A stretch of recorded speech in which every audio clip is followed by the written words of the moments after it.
the SM Media Podcast Network.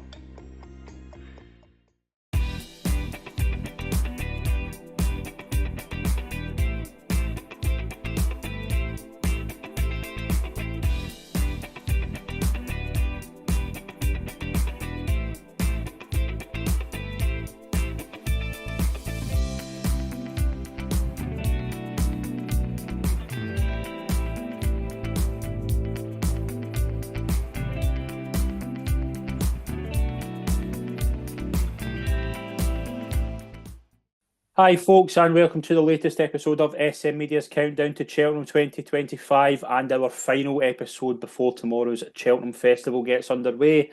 I'm Scott McPike. Thank you very much as always for joining us. It's always a pleasure to be here, and it is a delight to be joined by, from the Scottish Daily Mail as always, Callum McClurkin. Callum, one more sleep. It's like Christmas Eve. It is, yeah. No, it's a real kind of. There's still a sense of occasion about the whole thing for sure. And this is the excitement part of it, where you really are firming things up, you're adding more things. It's a time when you put up or shut up, really, and everything kind of just seems possible.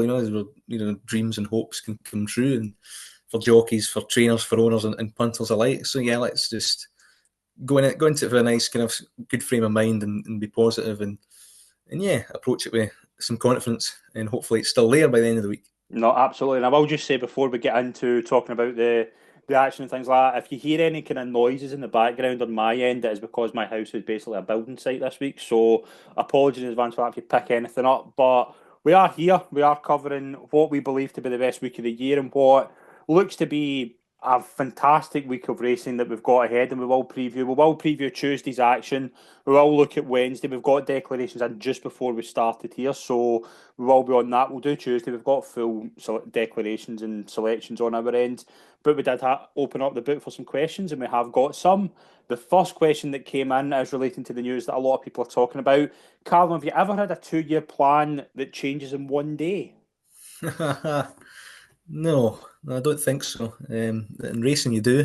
Yeah, I lost your mouth going champion to me. It's owners and connections prerogative to do that. The option shouldn't really be there to take that easy option. It's the programme that's ultimately to blame. The conditions of the race and that option's there. And after what happened, Irish champion connections and Rich Ritchie speaking about it, logically you can say, yeah, you can understand it. But do you bear any animosity of Rich Ritchie or Willie Mullins for it? Do you think it is bad? Do you think it's a bad look for them? Maybe not animosity, but do you think it is a bad look? It's disappointing. I don't advocate kind of social media pylons and this kind of booing. That's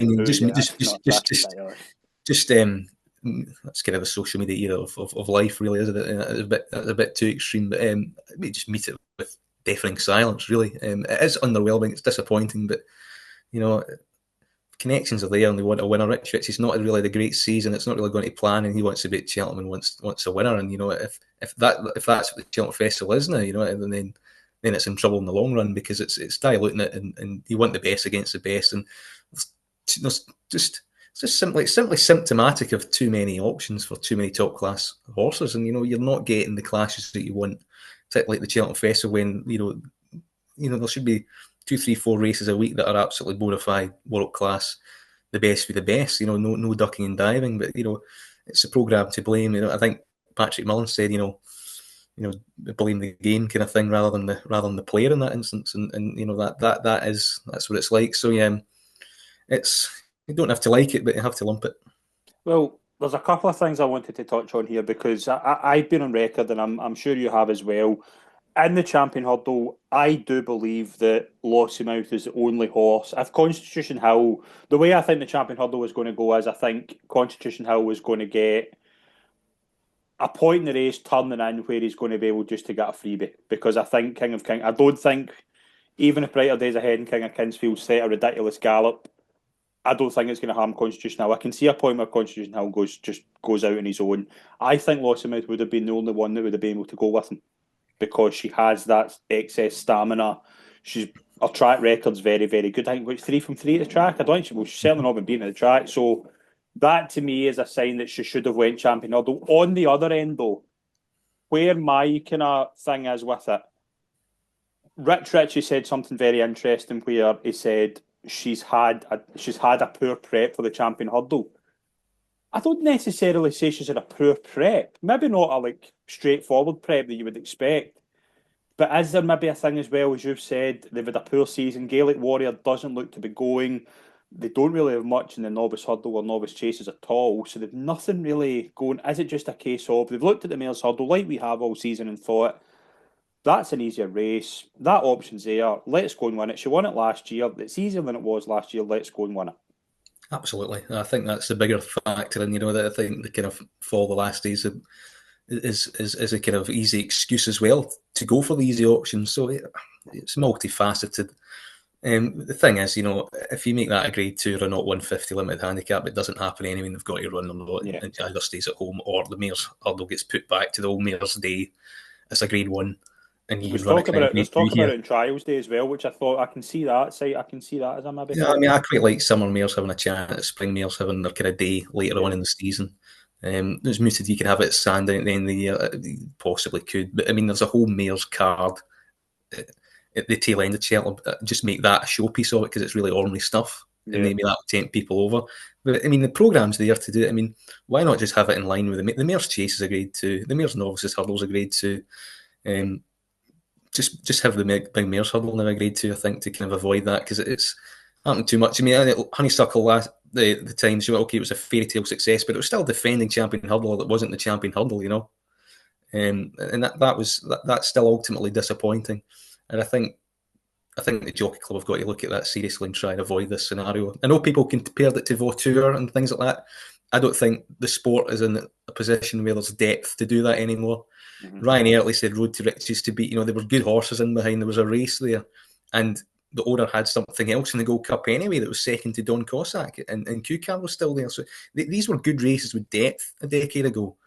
Now, I mean, the depth just isn't there to warrant it anymore. So I think they need to kind of act accordingly in that. And I think there's a reasonable expectation that they might. Well, every year Willie Mullins has won it, it's been an odds-on favourite he's won it with. So it is seen as and every single year it is the same thing. What if when Annie Power's year, I know she fell, but what if she'd taken on, what if she'd went for a champion hurdle that year? Do you know what I mean? Like, there is definitely things to it. I think they will. I think the Jockey Club will change it. I think this will be the last year. That'll be the mare's hurdle has been on because there has been too much output.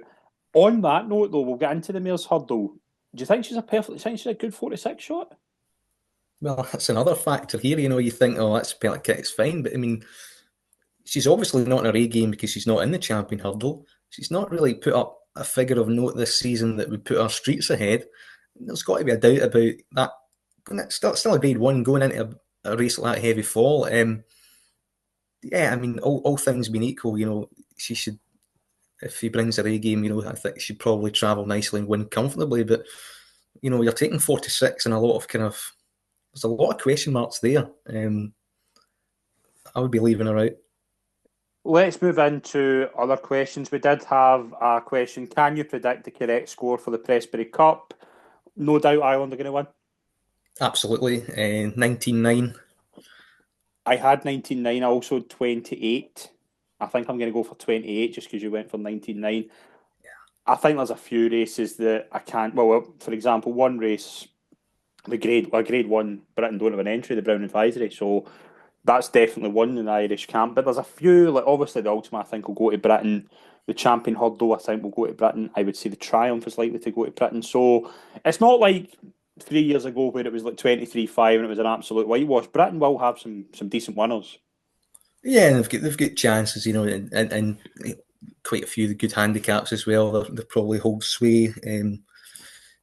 If Nicky Henderson come back to form, that's probably another at least 2 or 3 there for sure. So yeah, and they'll mop up at least 40% of the handicaps. I do think the Irish are a little bit better handicap this year. I think they might be a bit more competitive. That France have a few each way squeaks. They might nick one. Mm-hmm. It's worth considering, but I don't think they will. But I think they've got a couple of chances to nick one as well. So yeah, but yeah, 19-9 I think is a ballpark estimate.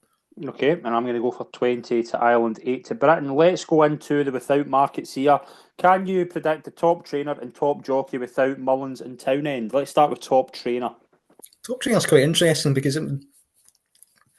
I think it's between Gavin Cromwell, Nicky Henderson, probably. I had Gavin Cromwell my list for it. I do think Henry de Bromley's got a lot of good each way chances Yeah. scattered around. But I just think Nicky Henderson probably, he's got odds on shots here. I do like Lalamba for the triumph as well, so and Constitution Hill. So I mean, you're looking at kind of and John Bond, so you're looking at kind of three there that you'd think, well, you can see them all winning. That's a surefire three, but I mean, I think Gavin Cromwell's probably get a lot of like solid chances, the Boodles, for instance, the second favourite in the Gold Cup probably.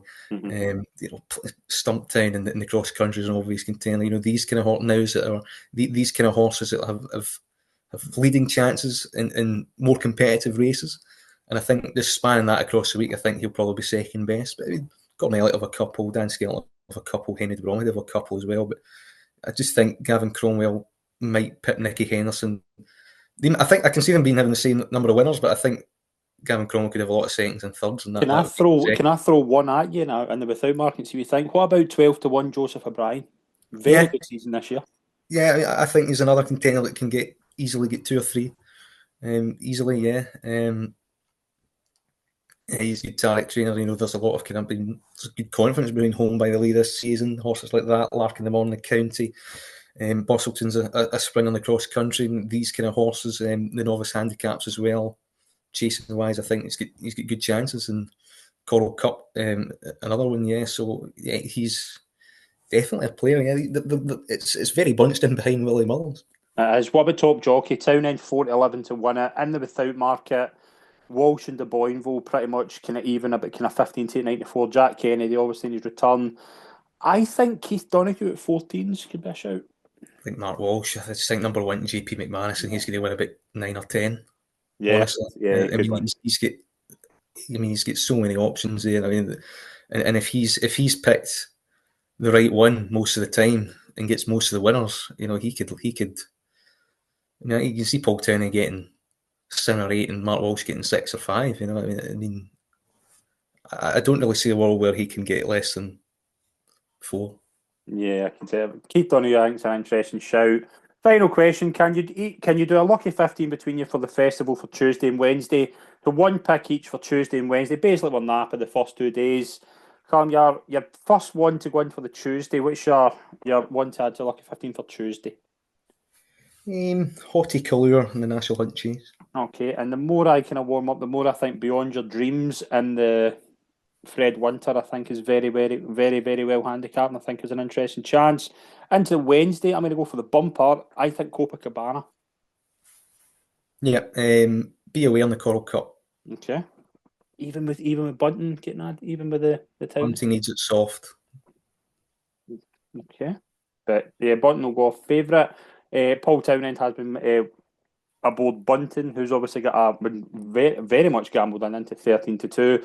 So Beyond Your Dreams of Copacabana for me, and Horticolor and Be Aware for Callum. Let's move into what you're all waiting for. Let's move into our preview for Tuesday's action. We will start, as always, with the Michael O'Sullivan Supreme Novices Hurdle. Kopek the board, even money as of recording. You've got Work Ahead 13 to 2, Romeo Coolio 7 to 1, William Money 8 to 1, Salvatore Monday 14 to 1, Aranci 16.25 to 1 bar. Kopek the board, even money, Callum, good thing, or looking elsewhere? I expect him to win. I do. I really do. Evans in an opener in a good race in behind is no gimme, but what he did in Double Racing Festival, the time you look back, it's better and better. Natural improvement, I think, is there as well. He hit the line really hard. I think he's a good £7 clear of these, and he has as much potential as the others as well. So I think he's justifiably warm order, and okay, temperament at the start might be an issue. He's going to be hooded. Does that put you off? No, I don't think it's a positive or negative. Classical Dream was on his toes and sweating at the start when he won. Talented horses are just. If you think he's that talented, then I think he wins anyway. Personally, no matter what he does, unless something crazy, like if he runs through a rail or something, or you he really is properly misbehaving. False starts as well might not help. Things like that, if they get away first time, might be important. But I think Willie Mullins has thrown a lot out in here to ensure that there's a good, honest clip at the front, and that should really help him settle. He jumped a lot better last day. Paul Townend's picked him, which is, obvious as well. He's got an obvious chance, and quite liked him about 10 to 11 evens, and you might even get odds against, because I think a lot of people will look to try and get him beat with these What do you each way think he chances. goes off? Like in 23 hours from now, what do you think he goes off? He goes off 11 to 10, I think. Yeah, I can see him being a kind of shades of odds against as well. I think he's a good thing. I think there are threats, though. I think we mentioned in the preview, Work Ahead and Romeo Coolio certainly deserve a lot of respect. I think William Money will probably be the one. I think there'll be two actually that will get a bit of money on the day. William Money, I think, will get a bit of a gamble because of obviously connections and how good would be the story of the festival. One of the stories of the festival, if William Money was to win the Michael O'Sullivan Novices Hurdle. Rancey's an interesting one because I remember at the start of the year, I think it was in November, he won a very Yeah. interesting maiden hurdle, put in a really good performance. Hasn't been seen since. Mark Walsh on board. And 16 to 1, like Willie Mullins has a terrific record with throwing horses at this and that maybe hit the frame. I think a Diverge, Shane's Hill, like Blue Lord, obviously, I know Blue Lord fell, but he's got a record with horses maybe coming at a big price who can run in. So there's definitely players here. Absolutely, and there's all stacks of potential here. Let's probably flick through it. I think Work Ahead's a big danger. There's money for him today, quite strongly each way. And I think 15 to 2, 8 to 1 about him's perfectly fair, because I think he's the antithesis of the favourite, where he settles, he's very professional, and he jumps really well. Okay, it's a maiden that he won, but William Money's franked it. He's gone missing since, but the yard were in a bug there. I don't think they'd risk a kind of potential top notch like that. And I think he's probably similar to Elton's lead steel, but a bit quicker. I think. I think he might have more tactical speed here, and I can see him kind of this dossing about midfield with the favourite, and them two kind of pulling away, because I think a lot of these outsiders. I mean, I can see Iranzi running forward. I can see Carabao putting their forward. The other one that Brian Hayes is on, Finocchi Finola, I can see that being forward. I can see there being a pretty decent clip here to benefit Salvador Mundy and Kopek the board. I think Work Ahead is well equipped to do that. I think Romeo Coolio's got to be run fairly positively. I think he might get messed about near the front and be quite vulnerable up the hill. So I'm a bit worried about him, and he is drifting accordingly. Salvador Mundy, tactical early speed, bad jumping, no town end this time. That's why he's now twice the price. Well, we might get a chance. I just think there might not be as much improvement to come as people think. And better ground, I think, is a bit of a question mark for him. And I love it, the emotional background story behind it. I mean, you certainly don't need any sort of money to cheer him home anyway. So, I mean, he won't be carrying my cash. I do respect his chance, but I just think he might need it softer. And the outsiders, because there's a lot of quality in behind the favourite, I don't really see any outsider getting into this year. I think Aranci's got a lot to find. I know it was a good striking impression, but he's a 7-year-old. He's obviously had this problem before as well. And this is a big test. Talented, but it's a big test. Carbow might be the one. Carnacy could be the one that's ridden for a place. Bit like the Irishman last time. He can be the one that might be smuggled into it and nick a place. And he's got a big rating. He's rated 146 and he's 40 to 1 in this. And he did finish a wee bit, like obviously he finished a lot behind Kopek the board, but he finished a good bit in front of the rest of the field that day. Like he was a mid 2 or 3 lengths ahead. He was comfortably second best, and he was the only one that looked any remote kind of danger around the bend. So he's a big price, but and he also has a hood as well on, which is quite interesting. But he's comfortably held by the winner, and he's another one that might be better on softer ground as well. So I just think the best horse in the race, the most potential in the race, the quickest horse in the race, I do think he'll win. And I think if it wasn't the first race of the meeting, I think he'd probably be odds on, and I think that's why you're going to get maybe a shade odds against. So it's Kopek the board to win and Work Ahead to place, because I think he's the big threat. Okay, I'm going to play Kopek the board. I fully respect Work Ahead. I think he will be in the first 3, and I'll maybe have a wee saver on Carnacy each way. Let's move into the Arkle at 2 o'clock. One of your favourite horses in training, Masborough, I would say, and one who 4 to 7, five horse field. Again, like two starts over fences. He's looked remarkable. Rated 162. I think is this the one? Is this the one of the first day you would say you probably want to win the most? Yeah, this is a bank of the week. This is a bigger bank than Galloping the Champ for me. I think he's comfortably £10 clear of these. He's also laden with a lot of potential.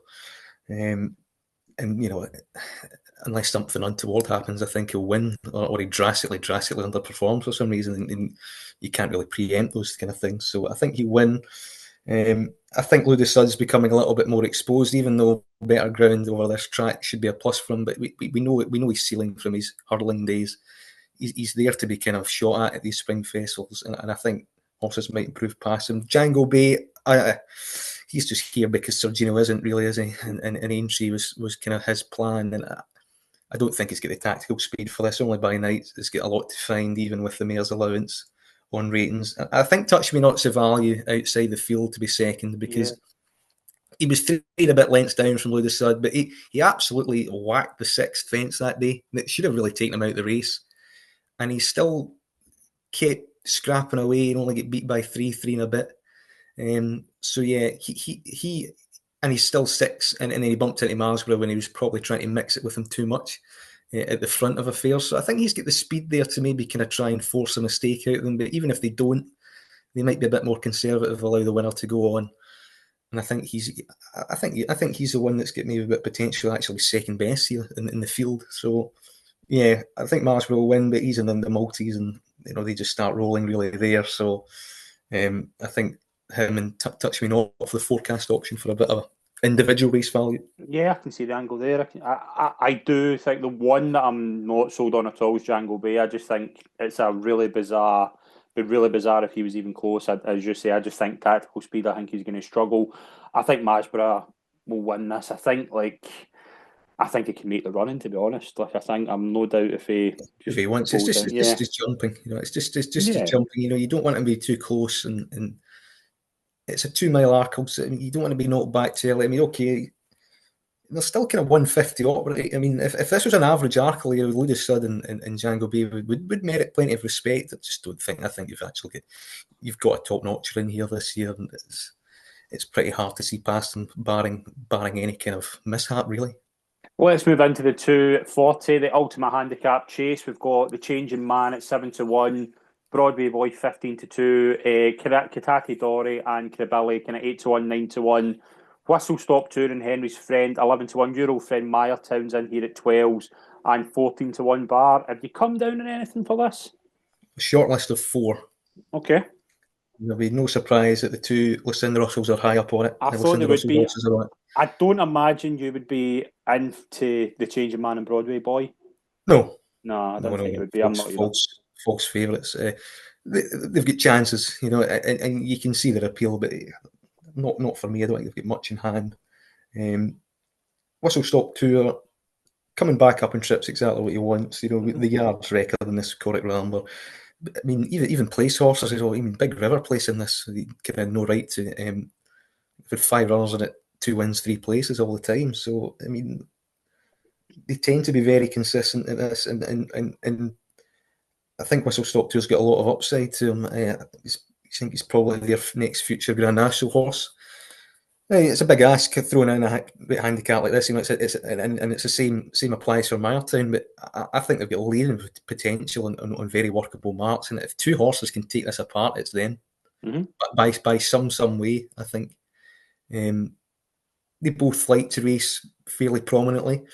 It's just whether it's too much of a culture shock or not. That was a concern the first time Corrick Rambler won it, and he was out the back, and it took a lot of time for the penny to drop him, but he charged through like a kind of graded horse in a handicap, really, at the end the first time he won it.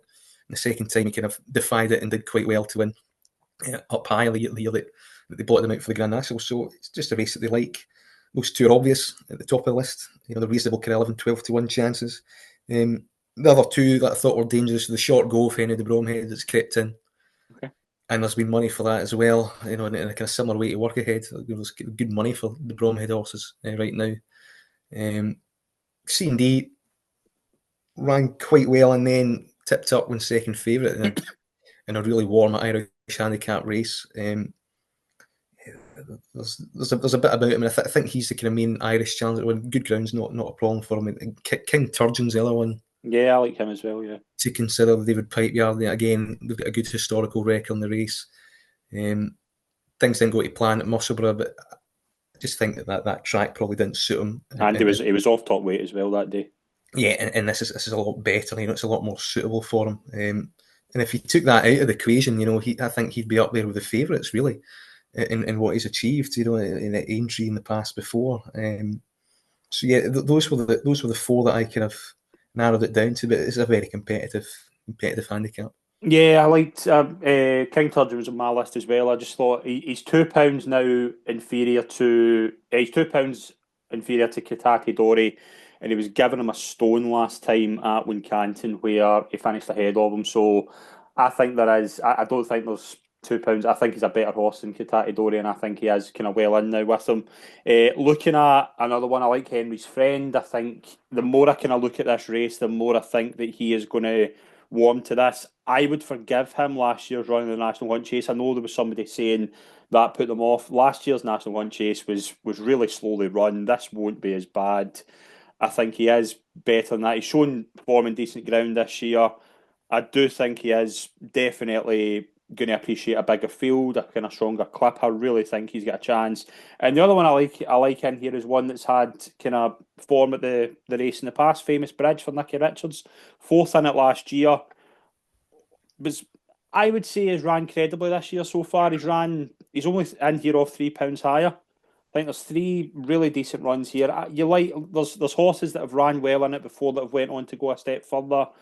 Those famous Hemmings colours that won it before. So wouldn't put anyone off a marker 142. It's a very open handicap though it always is. Last year I was very strong with Anti Classical. I don't think there's that in here this year, but I would say that I don't. I think the changing man and Broadway Boy, I think will travel well into the race. I just don't see the one. And same with Cribilli. I'll be astonished if Cribilli won this. Yeah, I Like, mean, it's a race that you wouldn't really be astonished with. Broadway Boy, I think we know exactly what he is. He's always near the top of the market, and he just kind of seems to place it. And I can see him being third or fourth. I can see the changing man being second or third. I don't think they're yeah, massively well in, although they've got the right kind of profile for it. Henry's Friend is equally solid. Famous Bridge as well. They're kind of solid Hardy handicappers. They don't really have much in hand, if anything, but you know what you're kind of going to get. And at least you're getting a bit more of a price here. Cribilli, I think stepping up in trip's probably a positive. His jumping just generally yeah, worries me a little bit in a race like this. So I can see why people would back him. I would kind of I think he's a bit hard to trust at the odds that he is at 8-9 to 1 bracket now. I just think the Mayertown and Whistle Stop Tour have got the ability. Let's say there's a Chianti Classical in this. I think they have the ability and potential to blow this apart. I mean, I think Mayertown is that good. Also, the way he jumped with confidence and verve from the front, it was a taking performance, and he's off here. I mean, I didn't think he'd get in, and I don't think the yard really expected him to get in.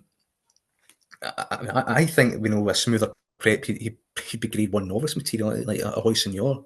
If he's anywhere near as good as you think, then 11-12 to 1 here looks daft. I mean him and Whistle Stop Tour. Derek Fox would be very hard to get off because I think he's a smoother profile. But the fifth in that race was just it was patently too short for me. It was an obvious float up for this, and he's had a lovely break since. And his back form's worked out reasonably well up here. So I think those are the two that I think have got a massive potential chance. And the short goes really interesting, and King Turgeon completed the shortlist. But I've definitely narrowed it down to those four. okay. And I've got Henry's Friend, King Turgeon, and Famous Bridge. Let's move into 320. The Close Brothers Mares Hurdle, Lossiemouth 4-6, Jade de Grugy 5-1. You've got Joyous and July Flower 11-1, Calaconte 16s and 22-1 bar. Lossiemouth is in here. We've obviously said our piece on the fact that she is here. When the owner has said she's had a poor prep for the season, the trainer came out today and said she hasn't been performing like a 4-6 shot. I think you probably leave well enough alone, but you would fully expect her to win. It's Yeah, It's you'd one of those. expect to win, if again all things being equal, you'd expect her to win quite comfortably. But I don't like the top two here. I really don't for varying reasons. Lossiemouth obviously with the prep and messed about here. I think I was surprised that they went this route, even though it was there and it was possible. But it was the owner firmly floated it. I think if the trainer had his way, I think he'd run in the champion still. There was a whisper going about that it was the jockey that made the call. I don't Yeah, the think it jockey. was. Maybe that's part of the decision because Pogtown was going to ride State Man anyway, which again it isn't. But And we knew that at the to, Dublin Racing Festival. We knew that. to go and Everybody lost knew mouth. that. Yeah, I suspected it. Maybe the owner doesn't. The owner might not be engaged. He might be busy and going. I want to know what's happening this weekend. Yeah. And he just lets them get on with it. These big owners. They've got quite a lot of other things to do, and they just maybe just update me the week before. And then get involved. So they won't monitor it every second, every waking hour of the day that punters would. Mhm. It's a bit of a concern, and it's enough concern to put you off at 46 anyway. I think, even though that our price is probably it's her support, it's her superiority. But I don't think she's run anywhere near 160 this season. I don't think she's run 160 at all. I think she's run mid 150s at best, and I think you'd have to assume that she'd be below last year's form coming here. And if she is, I think she's vulnerable because I think this is a better race in behind the one they took out last year. Last year, I could only see Tell Me Something Girl running well, and that was the only horse that Preston was second, and it was only beat 3 lengths. I know Yeah. she had guns in hand if the extra gear was there, but I think something will get closer. And I don't think it's Jade de Grugy, funnily enough. I think she'll bounce. And again, she's rated 151. I don't think she's done anything to justify that mark at all. Just not for me. So I mean, and you've got an interesting field run for you. Joy is supplemented, wouldn't be supplemented for no reason. It might be a massive improver. July Flower could be a massive No improver. doubt. Yeah. Did you put July Flower in the preview at 7-2, and now she's 11-1? I didn't back her at 72. I Oh, do said you not? that's where I would go Yeah. at the moment. But I know there was no point in backing the day, and I think that's why I've done that quite often this season because it's going to change so much in Yeah. day late. And I think she's a pretty attractive each way price because I do think she's actually got a chance of winning this. And the yards record in this is phenomenal. They peak them for this day, and the way you won at Leopardstown 4 lengths by Calaconte was pretty good. Um, Even though Calaconte's got a bit of a swing at the weights, but it's that solid, reliable mid to high 140 form here, and it's only about half a stone away from the favourite, and I think it's as good as what Jade de Grugy's achieved. I do think there's a lot of kind of hype about her that's not been justified yet, and I think they're waiting for Lossiemouth to put up a big figure, and she still hasn't done it. She does give that impression off, but if that impression's waned away now, and she's just going to run to this kind of like low to mid 150s, she can be shot at, particularly after a fall the last day, and there has to be a question about her being in tip top shape. She runs 90% scrambles in. It wouldn't surprise me, but and if she wins, obviously, but and take no chances. Okay, beat Kyrgyz, but I think she's better over 2.5 and can run into mid 140s again and maybe run well. So I think you've got 3 or 4 in behind there that could ask a question of the top two, and particularly if they take each other on too soon and forget about the rest. Uh, that would certainly bring July Flower and this excess stamina into play, and I don't think she's as slow as people make out. So I can see the rest continuing to drift and continuing to appeal. So I'm tempted to lay the top two. I think Joyous. I think she's now a very backable price. I think actually there's a good line of form with Joyous and Take No Chances from it was just before Christmas the race we Yeah, do one. and take no chances with lumbering top weight. Yes, and Take No Chances went on to beat Kyrgyz, and I think she showed actually a good turn of foot that day. I know people said Kyrgyz underperformed. I thought Take No Chances actually won that pretty impressively. I do think she's quite overpriced at 22-1. Just for blind loyalty, nothing else. I'm going to play Die Sartinos each way. There is a wee thing I've got there with Die Sartinos each way that I forgot about from a while ago. I do think the step up in trip will help her. I think the better ground will actually help her as well. I think Lossiemouth will win. I do, even even if she's what maybe mid 150s, as you say, if she runs the last year, she'll win. It's just the fact you can't have a lot of confidence based on what's going on. Like I, I did think even after the fall, she would be the only one I would back. I would back in the champion hurdle if it wasn't Constitution Hill. We'll get into the race. I don't fancy anything else in the champion hurdle now apart from the favourite. She was the only one I felt that could go with them, and just for that, I think if she's anywhere near, if the fall hasn't hurt her too much, I think she'll win this. But I'm happy to have a look elsewhere and go maybe Joyous each way, take no chances in Dysart because I do think they are each way plays. And I think you can leave the favourite alone. I don't fancy Jade de Gruge. I think she's got a lot to find. I wouldn't even have fancied her if Lossiemouth wasn't in it. I think she would have been, I think 5-1. I would probably even place Leah. July Flower, I can see the alternative. Cala Conte, I'm not sure she's good enough for this. But I do think it's a pretty. I think you can have a wee bit of a play each way if you don't fancy the favourite. Yeah, also, I mean, quite a lot just simply won't want the favourite to win either. Yeah. But I mean, that the aura's kind of gone from her a little bit now. You are guessing of is she going to put her best foot forward, and if she does, she will win. You know, G Degree, I mean, she does have a chance. It's just not for me. It's not a horse that I can kind of take to. I think she's kind of a little bit overrated. But would it surprise me if she won? If she doesn't bounce? Absolutely not. It's just kind of my opinion on it. I mean, the thing from last year is that if look, the second horse that I like, Tell Me Something Girl, but she was pretty exposed. I knew what she was going to run to, and it wasn't going to be enough to really beat Lossiemouth. Mm-hmm. Here, though, Joyous is massively unexposed. July Flower's pretty unexposed. Take no chances up on trip. He's young enough to kind of take a hand here. So it might be a bit better and a bit tighter than the market likes to talk. And that fourfold ACA, she's the one that I'd be leaving out in day one. Let's move into the big one, the champion hurdle. We've got Constitution Hill 8-13, Brighter Days Ahead 9-4. Last year's winner, State Man, 11-1. I can't remember a champion hurdle winner going off that price after the year after winning it. I think you might be able to correct me on that. I can't remember a champion hurdle winner being 11-1 the next year. And you've got like a Golden Ace, Burdett Road, Winter Fog, King of Kingsfield. Where are you with this? It's a good thing State Man's not a mare because he'd be running that as well. Yeah, Golden Ace. Credit to Connections for running here because I think there might be a chance of her beating State Man for third in this. As for the win only, Constitution Hill, I think there's enough there for him to do this. What does Brighter Days Ahead have to do to beat Constitution Hill? She needs to prove that she's an out and out 2 mile on good ground against a top notcher. You know, and people would argue that she has done that at Leopardstown the last day in a big performance.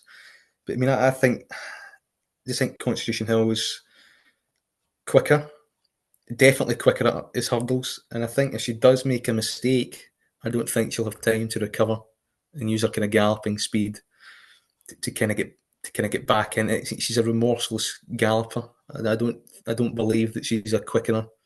I think that's what Constitution Hill is. And I just think King of Kingsfield is going to drag Brighter Days Ahead to a certain point, and Constitution Hill is just going to slipstream Brighter Days Ahead and whoosh on by up the hill. That's a big question mark. Yeah. The big question mark is I think he's going to ask him at the last go up signs, and that's where is that extra gear there? Because if it's not, her stamina will come into play, and she might wear him down with that allowance as well. So that's the kind of argument I think for Brighter Days Ahead.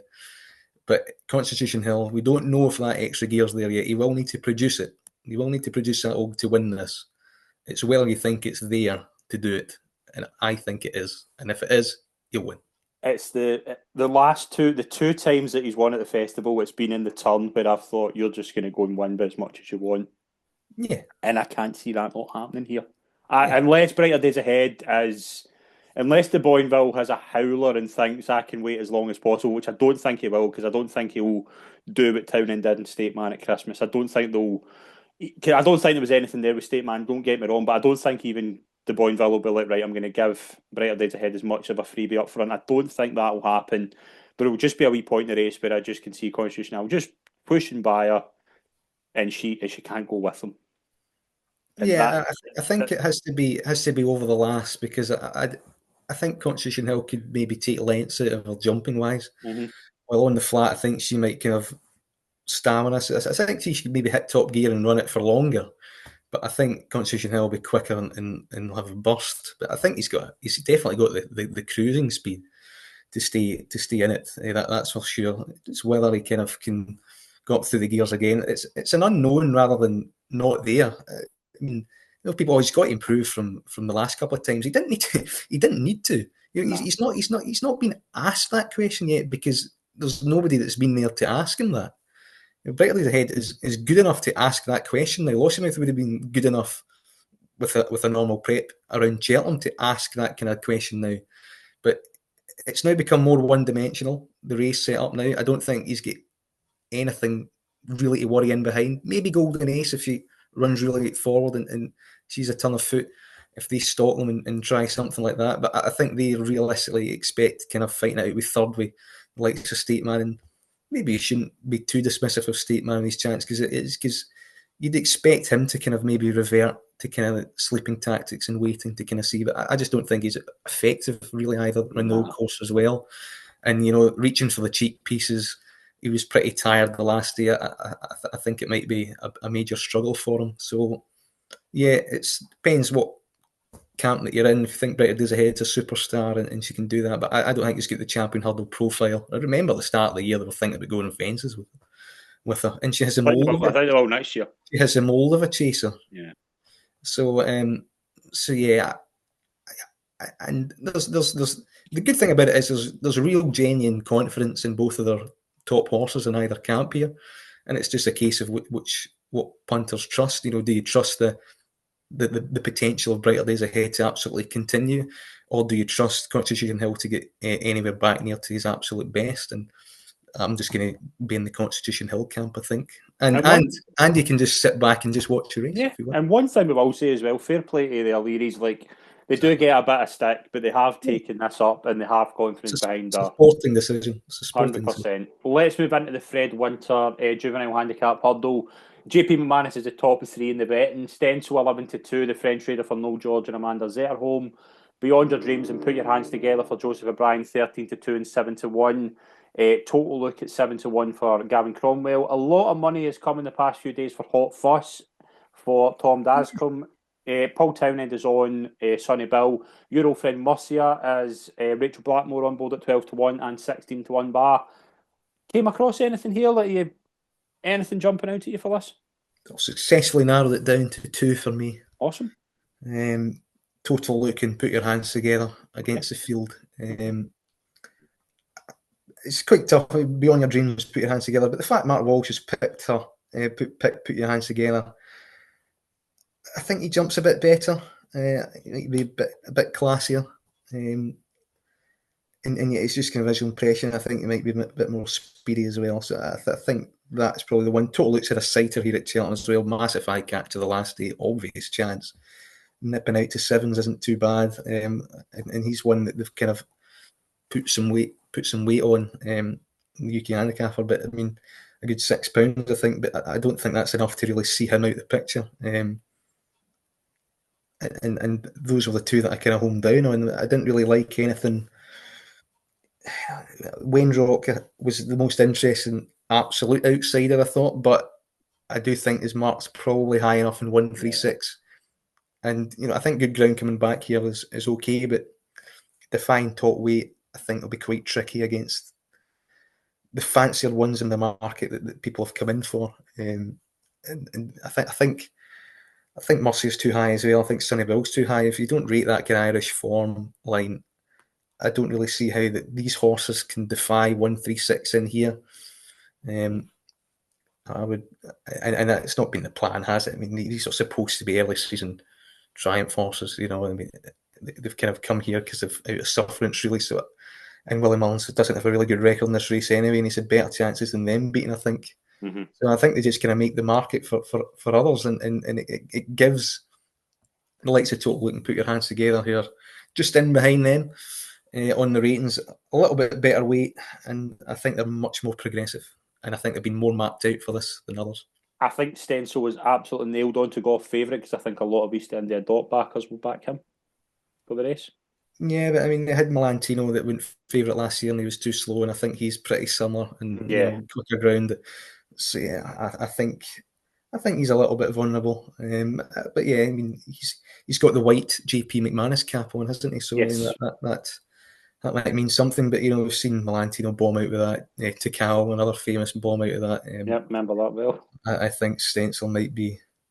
Can't see bombing out, but I think he can be. I think he can be readily outpaced. Like you think, oh, he's travelling okay, and then like something like a lark in the morning scoots around on the outside, and it's over pretty quickly because the change of gear just isn't there in that old course. And I can see a similar thing developing. I think totally can put your hands together the two. I mean, I would ignore the places. I think just to win, just take two against the field.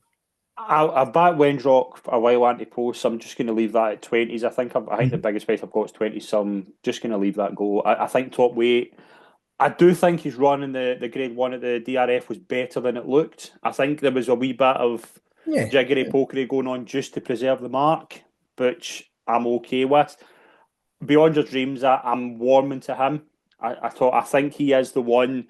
I think he's the one. Like maybe last year, Lark of the Morning, the one thing people said a lot about him was his jumping. I think he's a similar type of profile. JJ Slevin on board. I think 1, 2, 3 is a decent weight. I wouldn't put anyone off him. The one that I've come down on a wee bit, and he's maybe not into much of an each way price at the moment. Liam Swagger for James Owen.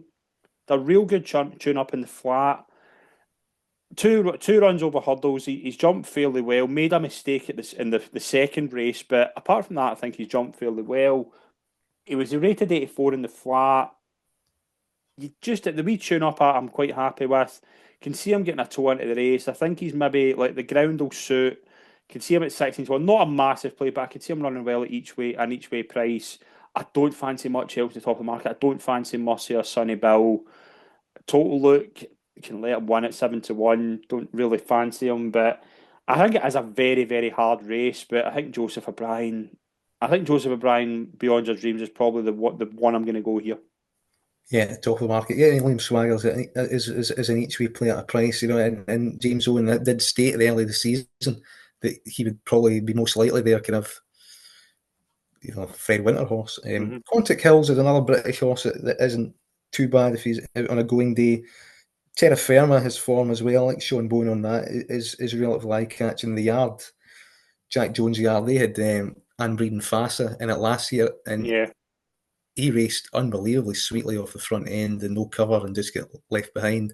He was too fresh, but I think he's Sean Bone strength in the saddle and just off the pace this time. I think you might see out a race a bit better. He's got seen form dead heating last couple of times, and 2 runs ago he dead heated to win.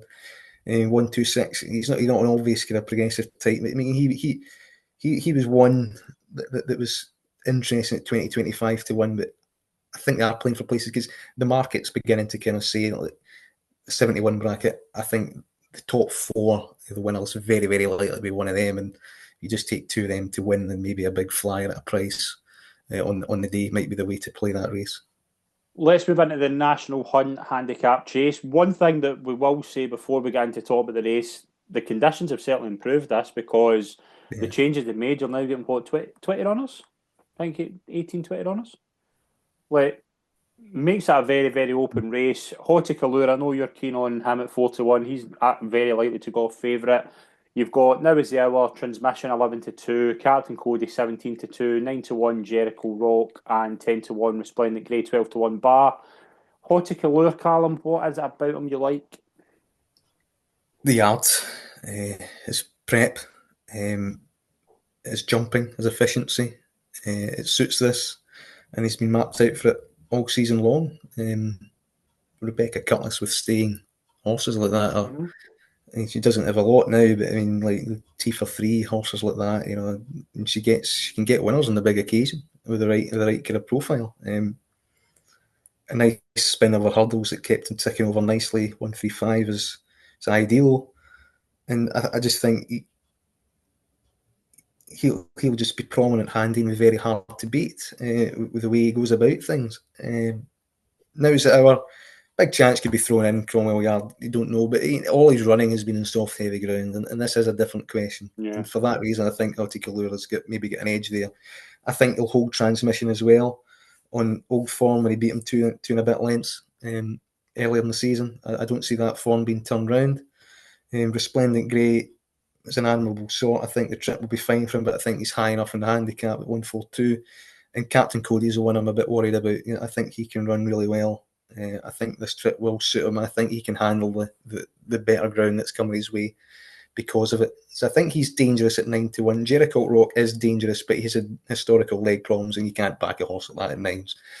Will Do throws it away all the time. Yeah. Hashting he's got a He's chance. an absolute nailed on to be in the first four. He's a chance. This race should suit. He's got a profile for it. He's at a decent enough each way price. He's a danger. He's definitely a danger. He's an interesting each way angle into it, because I think you can see him leaving that run last behind at Ascot when he was fourth. That track trip, it wasn't quite suitable. He's just going to box on again. I think round here you can see him being a bit different proposition, and 133 is definitely manageable on a going day. Quintara's jumping still doesn't convince. I don't know. Captain Cody, I can see really been dangerous in the race. I think there's a lot of these that I know with the kind of conditions that there's a lot of horses stepping up and trip for the first time. Just a lot of them, I'm like, can they win a race? That is the worry. Like, it's a big thing. I mean, it's whizzed through them there. I mean, Quintara can't jump really well, I don't think, to win this. Heracles Westwood, I think, is a bit exposed. No Time to Wait is the other danger that I like mapped out. him, yeah. McConnell horse, I think, up and trip again. Musselburgh was unsuitable. Darragh O'Keefe on board. I think there's more to come, and he shapes like a steer. There's a bit of like Marler Mission about him, actually. Yeah. In the way he kind of operates, and I think he can handle this ground. The tongue tie helped last time as well. You could see that. Yes, he's even that. The Yark and Matt won out at a price reasonably well, so he was a danger. I'm sweet and Horticolor for win purposes, but I'm wary of Captain Cody, Hashting, and No Time to Wait. And the rest I wasn't really enamoured with. I think Hastings, the step up and triple help, just last time, I think he got a hard race. I think he threw it away a wee bit, to be honest, so I wouldn't be keen to go back in. I think Will Do is a knocking each way bet, but I wouldn't have him to win. I think he's definitely one that we'll get. Jack Kennedy back. Jack Kennedy on board, yeah. Kennedy with Mount Ide or something like that, you know. Yeah, I think there's a lot in here. There's a lot of horses in. I think there's a lot of horses in here who appreciate a professional being on board. Like, I think it was an amateur race. There'd be a few here I'd be like, I think it's interesting Patrick Mullins has chosen Transmission, but I'm not sure. It was on him at the start of the season, wasn't it? I know, like, he's obviously. Does that put you off Captain Cody, the fact he's not chose him? Like, or was that no, because the Jodie Townend was the plan for that. Right, okay. There's a 5-winner rule. It means she couldn't do it. So okay. Danny Mullins is on. Okay. So that was never the plan. And I think he's only here for. I don't think the plan was even to run. But Michael Sullivan passed away. I think he had a strong connection with that horse. I think ride. And plan was to get Jodie Townend on, but there's a 5-winner kind of rule that you can't professionally over here. So I think that's why Danny Mullins is on. I quite like Resplendent Grey. I think he can justify top weight. I really think. The more I'm looking at Springwell Bay, the more I think he's got a ridiculous chance in the plate, because I think that's the plan where he's going. And if Resplendent Grey was to win this, we know that Sean Bowen, I think, gave a masterful ride the other day. I think Sean Bowen on board, I think, makes a difference as well. 142, it's not like ridiculously high, like it's a decent weight to have. I'm not overly concerned. I can see him doing quite well and No Time to Wait each way. I think the tongue tie will help. Don't fancy much else in the field, but I'm hoping for you Horticolor wins. I think that'd be the one. Horticolor and Masborough, is that probably your win double for day one? And Kopek the board.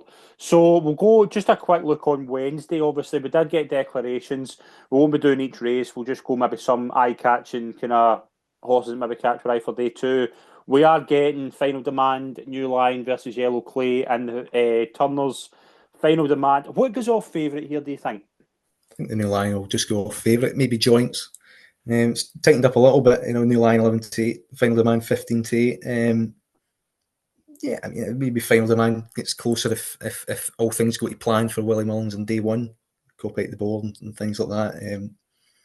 Yeah, this is a race where you can make a case for plenty here, and prices. I wouldn't be heavily involved, but I'm just marginally Final Demand camp. I think it's a better horse, but it wouldn't surprise me if the New Lion won. The Yellow Clay could run really sorely each way, and he's just about an HV price at the 13-2 mark.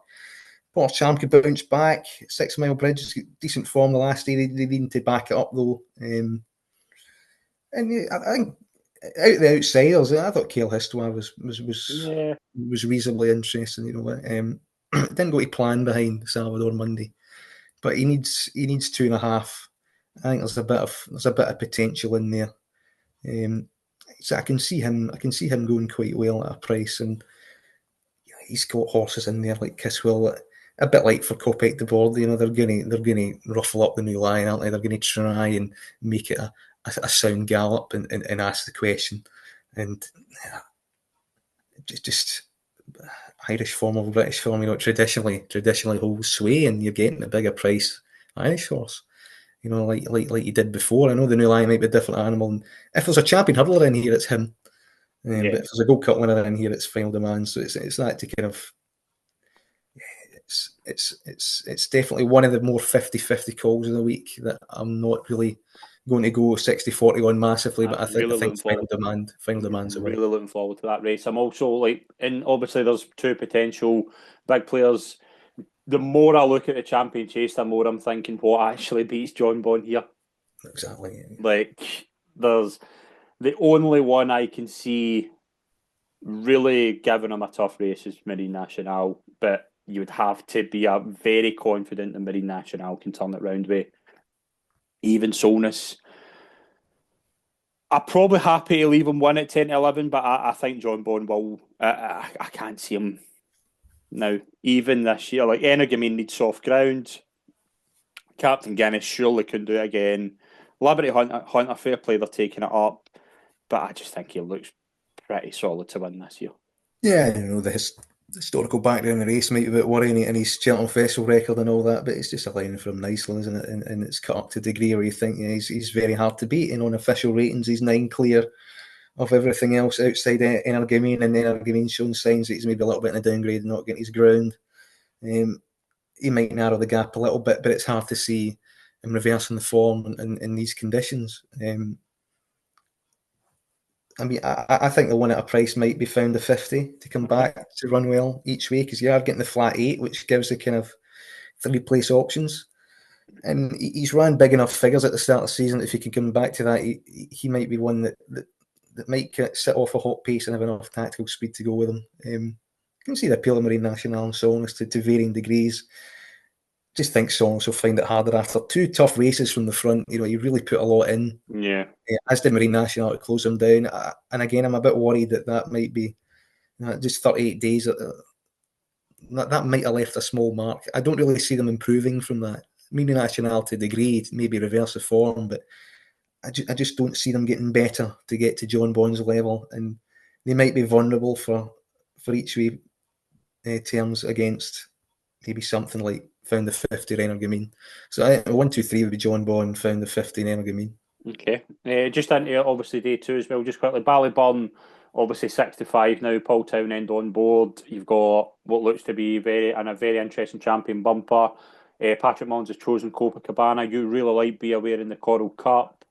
Cross country is a very interesting race, and the Grand Annual is extremely open. Would day two any other kind of thoughts before we move on around the post? Like you with John Bond, I mean, you look at this Brown Advisory and you find it harder and harder to go against Ballyburn. The market's reacted 74 into even money.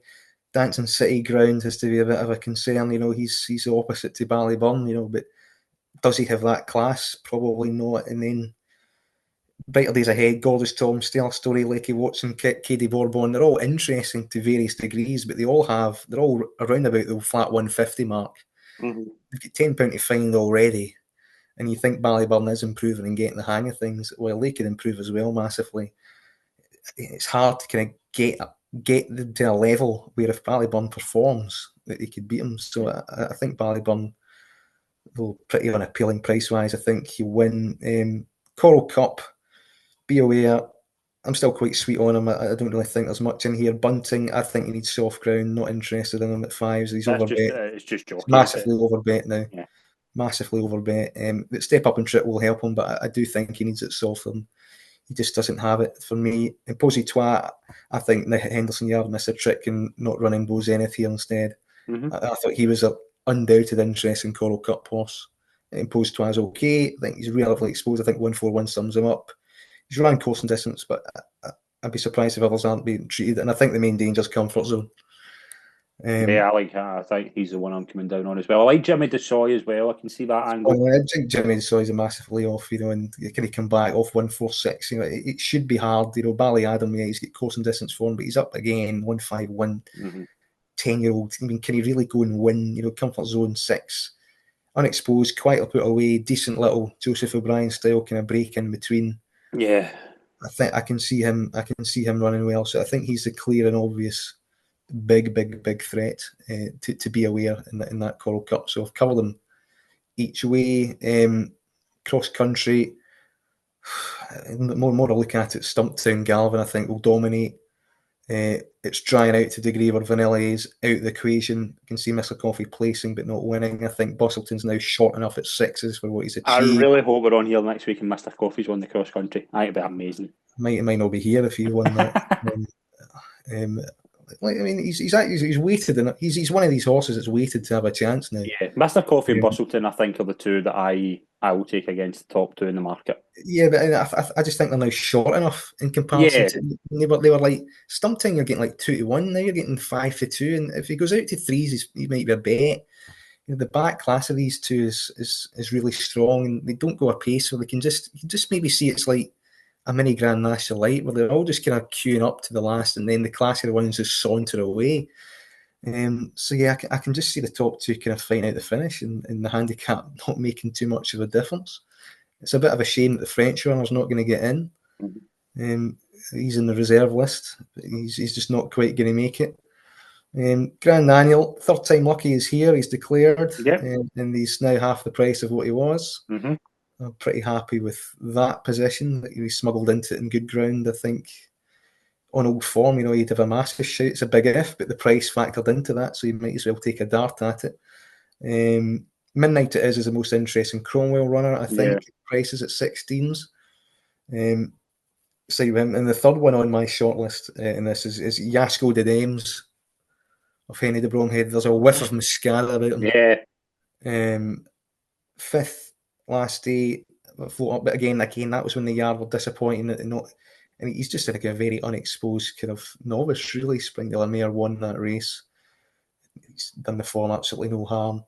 He was second in an okay race as well. His mark justifies where he is really.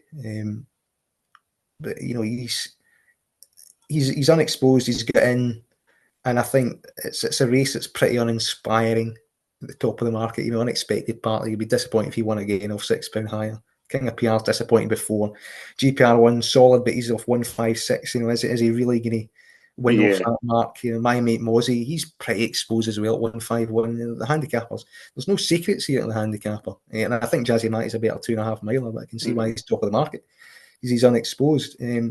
I really think something mid-rank outsider could win that race. I think it's a pretty weak renewal.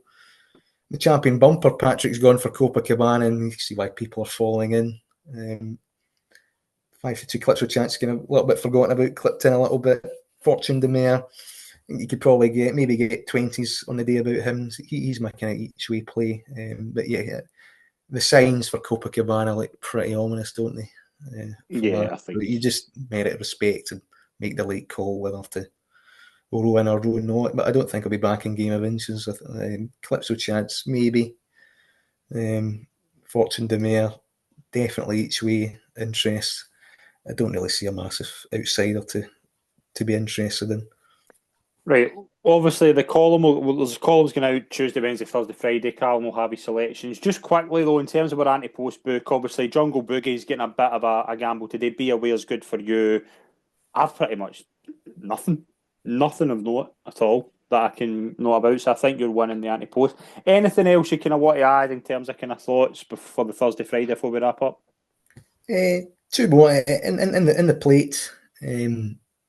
Seddon at 20s, I thought was quite interesting. Obviously, won it a couple of years ago as Mm-hmm. a 10-year-old. He's now 12, but it was a decent run the last year. It's a lot of zest and endeavour. I mean, they've probably been working back for this for quite a while. It's the same Martley that won it 2 years ago. I think this is. I think the race 2 years ago was better than the race last year. Mm-hmm.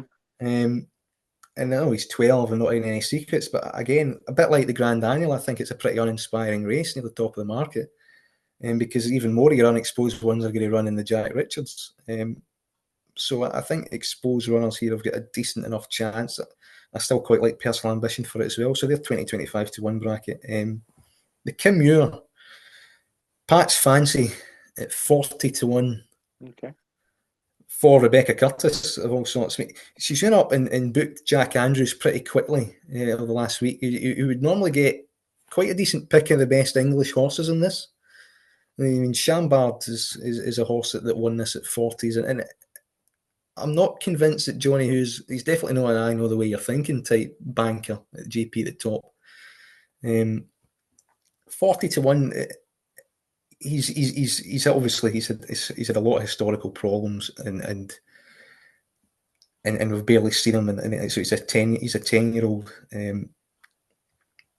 but they've gone and booked him quite quickly. He is a kind of steer. They do well with this type of horse, as you can see in the first day. And he was second as a novice chaser to Brave Man's Game, where he was rated 143, and then he only beat 3 lengths. He's now off 130. He's had one run at Sandown Heavy Ground, where he patently needed it.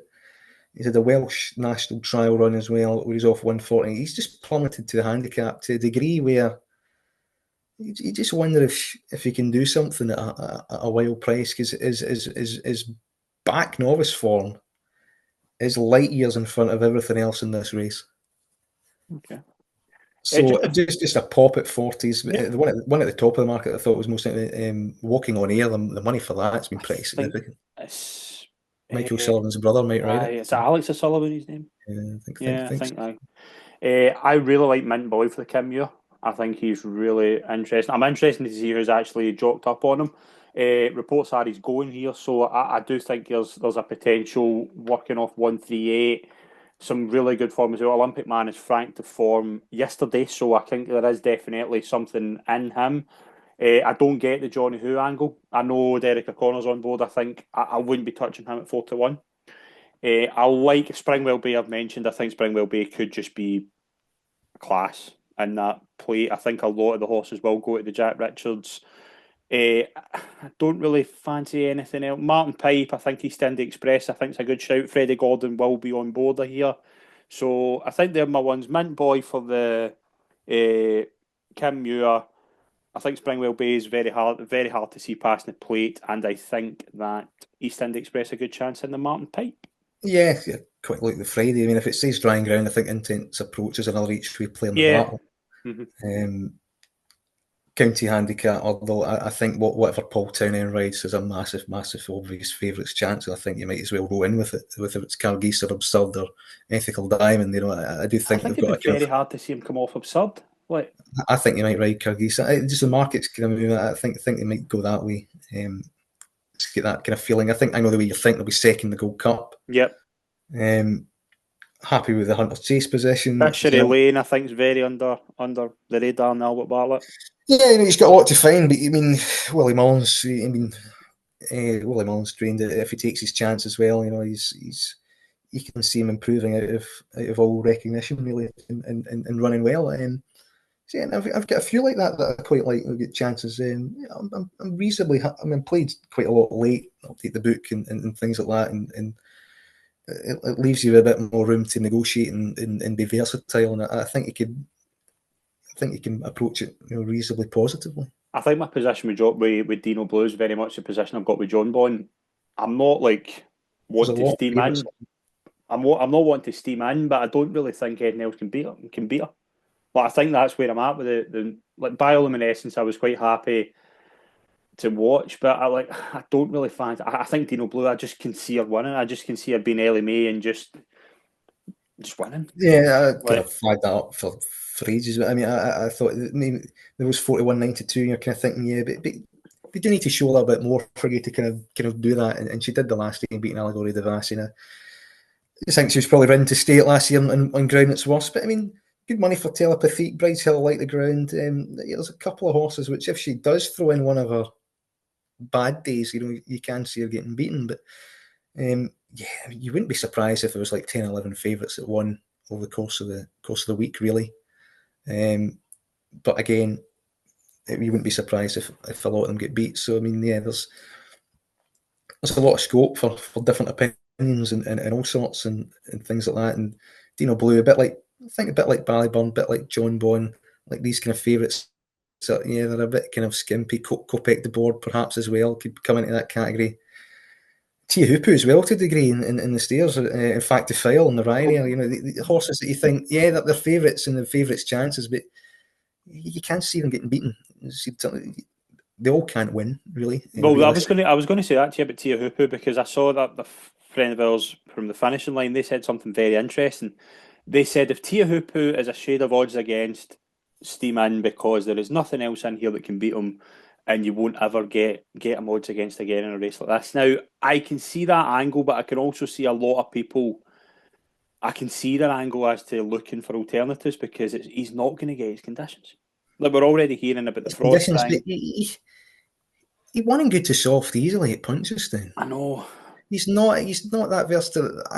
The more kind of alluded to last week, he's just one that people want to take on because he's not an absolute top notch in the division. It's kind of like maybe a bit like Lossiemouth now in the Mares. I want to take on because you can't really warm to kind of the build up of it. Mm-hmm. You barely see Tiahupu. That's the thing you don't really engage in, but it's kind of what works for him. But I think the stablemate being near the Wallpark is a big worry. I Yeah. think Home by the Lane in better form than last year's a big worry. And if they go a crawl again, Lucky Place might stay, and he's still unexposed. It's a big worry. So I think it's a more interesting racing behind. And there was rumours this week that Tiahupu has not been working well in the build up to this. Okay. So there may be a wee bit of method to that. Right, let's go for our best bets on but lucky 15 for kind of maybe Thursday, Friday that we'd had and the Tuesday, Wednesday. Thursday, I think Spring will be in the plate for me. Oh, Spring will be in the plate. Thinking. Jungle Boogie in the Ryanair. Okay. I think I'm. Do you mind if I go the Lamba for the Triumph? Absolutely not. I quite like him. Yeah, that's fine. Yeah. I'll go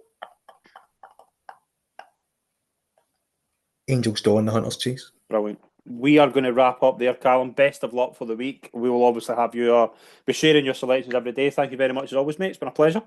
Absolutely. Good luck, everybody, getting involved. Yep. And thank you very much for everyone tuned in. The column will be out Tuesday morning at 9 a.m. and 9 a.m. after that. We'll obviously have our thoughts throughout the day on social media. Thank you very much, folks, and have a profitable and gamble responsibly all week. We'll see you all soon.